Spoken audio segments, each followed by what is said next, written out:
Le 10 mai 1941 reste une date gravée dans l'histoire de la Seconde Guerre mondiale.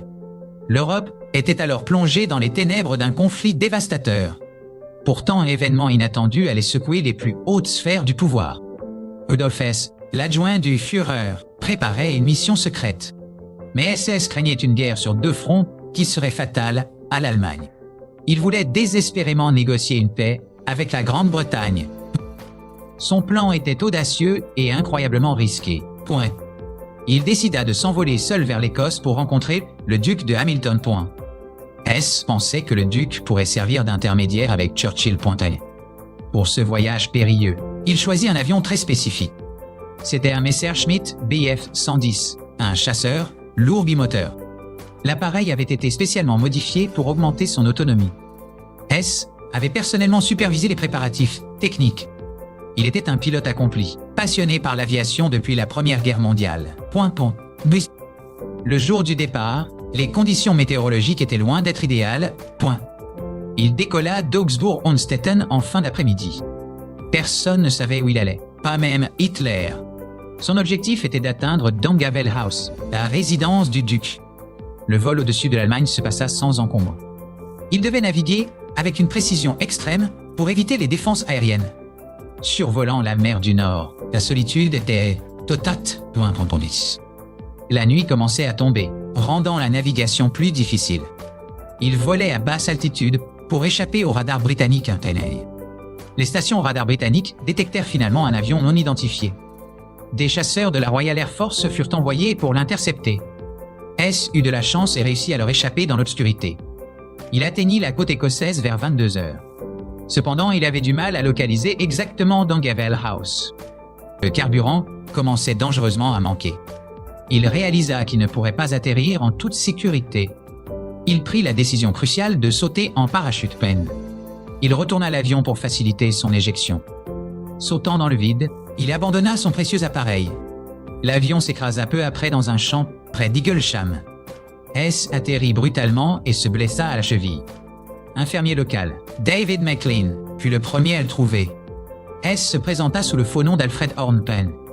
Il prétendit être un ami du duc de Hamilton. Le fermier, méfiant mais hospitalier, l'emmena dans sa chaumière. On lui offrit du thé pendant que les autorités étaient prévenues. Bientôt, la Home Guard arriva pour arrêter l'intrus. Hess fut transporté vers un quartier général local pour interrogatoire. Il insistait continuellement pour voir le duc de Hamilton. Le duc fut informé qu'un prisonnier allemand réclamait sa présence. Lorsque le duc arriva, Hess révéla enfin sa véritable identité. La nouvelle de la capture de Hess stupéfia les Britanniques. Churchill crut d'abord à une blague ou un piège. À Berlin, la disparition de Hess provoqua une panique totale. Hitler craignait que Hess ne révèle des secrets vitaux. La propagande nazie annonça rapidement que Hess était devenu fou. On raconta qu'il souffrait d'hallucinations et de troubles mentaux. Cette explication visait à discréditer toute négociation de paix. En Angleterre, Hess fut traité comme un prisonnier de guerre spécial. Il fut transféré à la Tour de Londres pour une courte période. Il espérait toujours être reçu comme un émissaire de paix. Mais Churchill refusa catégoriquement de le rencontrer. Pour les Britanniques, c'était une victoire de propagande inespérée. Hess fut déplacé vers divers lieux de détention sécurisés. Il fut interrogé par les services secrets, y compris le NSX. Ses discours semblaient parfois confus et décousus. Il commença à montrer des signes de paranoïa envers sa nourriture. Il était convaincu que les Britanniques essayaient de l'empoisonner. Pendant ce temps, la guerre continuait de faire rage. L'opération Barbarossa contre l'URSS fut lancée peu après. C'était exactement ce que Hess avait voulu éviter. Sa mission avait échoué sur toute la ligne. Il passa le reste de la guerre en captivité au Royaume-Uni. Il tenta même de se suicider à plusieurs reprises. Ses gardiens devaient rester vigilants jour et nuit. La fin de la guerre en 1945 ne signifia pas sa libération. Il fut envoyé à Nuremberg pour être jugé avec les autres dignitaires nazis. Au procès, il apparut, amaigri et désorienté. Il prétendit souffrir d'amnésie pendant une grande partie du procès. Pourtant, il recouvra la mémoire pour sa déclaration finale. Il ne montra aucun remords pour ses actions passées. Le tribunal le condamna à la prison à Wittenberg. Il échappa à la peine de mort, contrairement à beaucoup d'autres. Il fut transféré à la prison de Spandau, à Berlin-Ouest. Spandau était géré conjointement par les 4 puissances alliées. Hess y devint le prisonnier le plus solitaire du monde. Après la libération de Speer et von Schirach en 1966, il resta seul. Il était le dernier détenu de cette immense prison. Les Soviétiques refusèrent toujours sa libération anticipée. Hess vieillissait, sa santé déclinait lentement. Il passait son temps à lire et à regarder la télévision. Il avait aussi une passion pour l'astronomie et l'espace. De nombreux appels humanitaires furent lancés en sa faveur.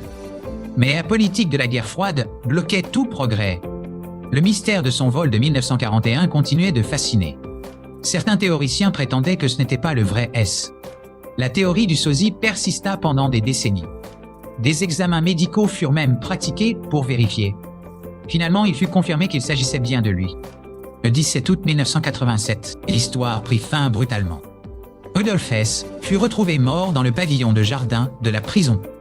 Il avait 93 ans. La thèse officielle conclut au suicide par pendaison. Il aurait utilisé un câble électrique pour mettre fin à ses jours. Cependant, cette version fut immédiatement contestée.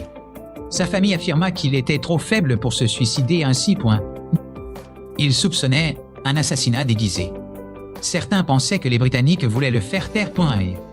La crainte était qu'il ne révèle des secrets embarrassants s'il était libéré. L'Union soviétique s'apprêtait peut-être à accepter sa libération. Sa mort empêcha toute révélation potentielle. La prison de Spandau fut démolie peu après sa mort. On voulait éviter qu'elle ne devienne un lieu de pèlerinage néo-nazi. Les gravats furent broyés et jetés dans la mer du Nord. Un centre commercial fut construit sur le site. Le corps de Hess fut enterré dans sa ville familiale de Wunsiedel, et sa tombe vint effectivement un lieu de rassemblement. Chaque année, des extrémistes s'y rendaient pour l'anniversaire de sa mort. Face à cela, la paroisse décida de ne pas renouveler la concession. En 2011, sa tombe fut rouverte et ses restes exhumés. Son corps fut incinéré et les cendres dispersées en mer Brun. Ainsi disparut la dernière trace physique de Rudolf Hess. Pourtant, les questions sur sa mission demeurent. Agissait-il vraiment seul ou avec l'aval d'Hitler? Y avait-il une faction britannique prête à négocier la paix? Le dossier Hess reste classifié dans certaines archives. Les historiens continuent de débattre des véritables motivations.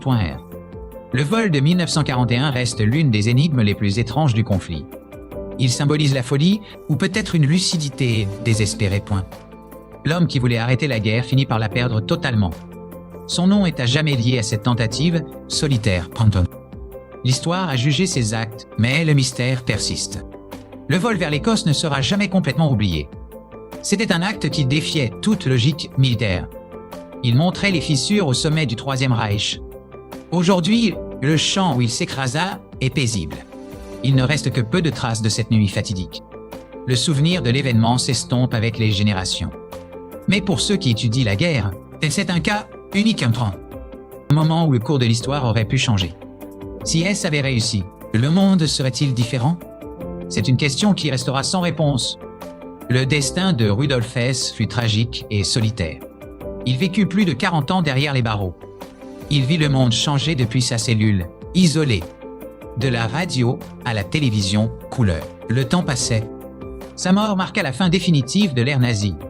Il emporta ses secrets dans la tombe. Le vol de Rudolf Hess demeure une légende de l'aviation. Une histoire d'ambition, de folie et d'échec pire. C'est le récit d'un homme qui voulut jouer à Dieu avec l'histoire et qui finit par être broyé par les engrenages de la guerre.